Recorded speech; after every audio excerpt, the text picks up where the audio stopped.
কোনো অধ্যায় এবং টপিক যাচাই করার জন্য আমাদের কি করতে হবে বলেন? তাহলে এই যে অধ্যায়গুলো থেকে বারবার প্রশ্ন আছে, যে টপিক গুলো বারবার প্রশ্ন, সেই টপিক গুলো আমাদের যাচাই করতে হবে এবং বাছাই করতে হবে না? তাহলে না আমরা জি, বুঝবো আমরা এগুলো কৌশল গুরুত্ব করতে কি হবে। গুরুত্ব না এটা কোথা থেকে শিখবো আমরা বলেন তো? বিগত সালের প্রশ্ন থেকে শিখবো নাকি? আমি হঠাৎ করে বই পড়ে শিখতে পারবো না কি হচ্ছে না হচ্ছে। আমরা শিখবো কিভাবে? বিগত গত সালে প্রশ্ন বিগত সালে যে প্রশ্নগুলো আসছে ওটা কোথা থেকে আসে, কোন টপিকের উপর বেশি আসে, এই প্রশ্নগুলো যদি আমরা জানতে পারি তাহলে এখানে দেখেন আমরা একটা এই তামাদি আইন নিয়ে একটা কাজ করেছি। তামাদি আইনের যদি আমরা এই তামাদি আইনের এই ধারাটা দেখি, এটা দেখলে আমরা দেখতে পাবো, দেখছেন এই যে ধারা এবং অধ্যায় দিক থেকে এটা কি আছে বলেন? তামাদি আইন প্রাথমিক। প্রাথমিক যে ধারণা, অর্থাৎ এখানে যে আলোচনা আছে প্রাথমিক সেকশন ছাড়াই, সেখান থেকে বার কাউন্সিলে দুইটা প্রশ্ন আসছে এ যাবত। সেকশন 2 থেকে কোনো প্রশ্ন আসেনি, আসছে জি না স্যার, 3 থেকে 3টা প্রশ্ন আসছে।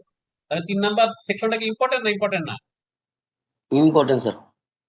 4 থেকে একটা প্রশ্ন আসেনি, মানে আপনি আপনারাই বলবেন যেখান থেকে এটা এটা দেখানোর পর আপনারা বলবেন যে আসলে কোন সেকশনটা ইম্পর্টেন্ট, কোন টপিকটা আমাদের জন্য ইম্পর্টেন্ট, কোন টপিকটা আমাদের জন্য ইম্পর্টেন্ট না। আমরা পড়ার সময় ওই রকম করেই পড়বো যে কোনটা ইম্পর্টেন্ট কোনটা ইম্পর্টেন্ট না, ঠিক আছে? আপনারা একটা দেখেন পাল ধারা থেকে 4টা প্রশ্ন আসছে, এটা ইম্পর্টেন্ট ইম্পর্টেন্ট না? Important sir.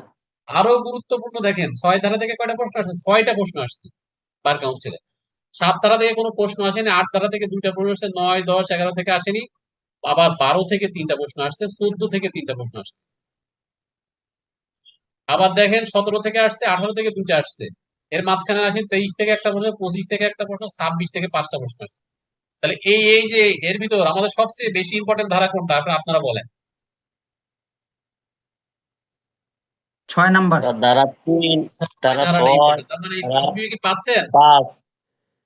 কোন টপিকটা আপনাদের জন্য ইম্পর্টেন্ট বুঝতে পারছেন? এই এই এই এই এভিডেন্স আমাদের আইনের কোনটা আমরা বেশি করে পড়বো, কোন ধারাগুলো 6, বেশি করে পড়বো সেটা বুঝতে পারছেন কিনা? 6, 6। 6, বোঝা 26, যাচ্ছে? 5। তাহলে আমাদের উপরের কথাটা কি হইলো, এই গুরুত্বপূর্ণ অধ্যায় এবং টপিক নির্বাচন করতে পারছেন?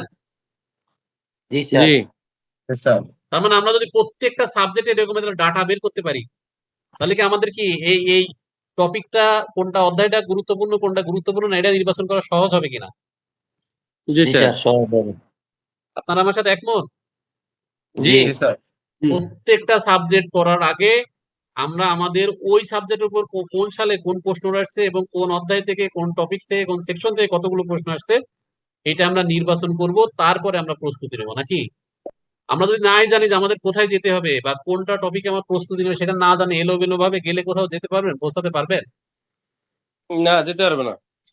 আমাদের আগে দেখতে হবে আমরা পড়বো কোনটা, আমার কোনটা ইম্পর্টেন্ট সেটা পড়বো। আর বারবার বলেছি বার কাউন্সিল পরীক্ষা কিন্তু 100 মার্কসের হয়, আপনাকে 100 মার্কসই পেতে হবে না।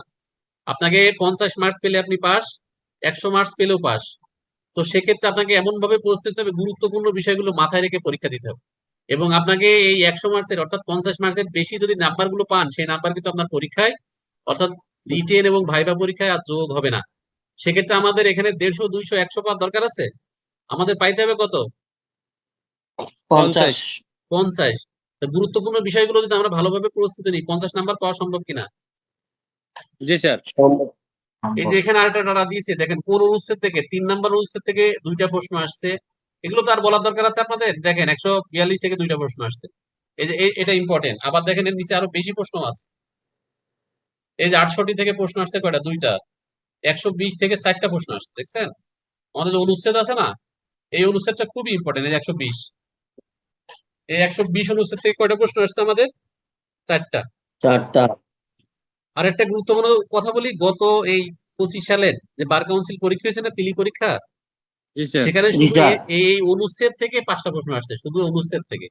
10টা প্রশ্নের ভিতর শুধু অনুচ্ছেদ থেকে 5টা প্রশ্ন আসছে, মূল আইন থেকে 5টা প্রশ্ন আসছে। সেক্ষেত্রে অনুচ্ছেদ কিন্তু খুবই গুরুত্বপূর্ণ। অনেকে অনুচ্ছেদটা পড়েই না, শুধু ভিতরের আইনটা পড়ে।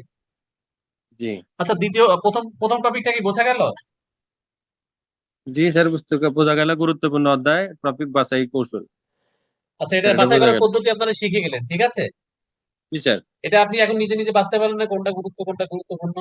এটা আমাদের জি কাছে স্যার। আশা লাগবে? আমাদের কাছে না আশা স্যার, লাগবে না আপনারাই পারবেন? 4 দ্বারা, 5 আমাদের দ্বারা। পদ্ধতিগুলো শিখিয়ে দিচ্ছি, আপনারা শুধু অ্যাপ্লাই করবেন, ঠিক আছে? Okay sir.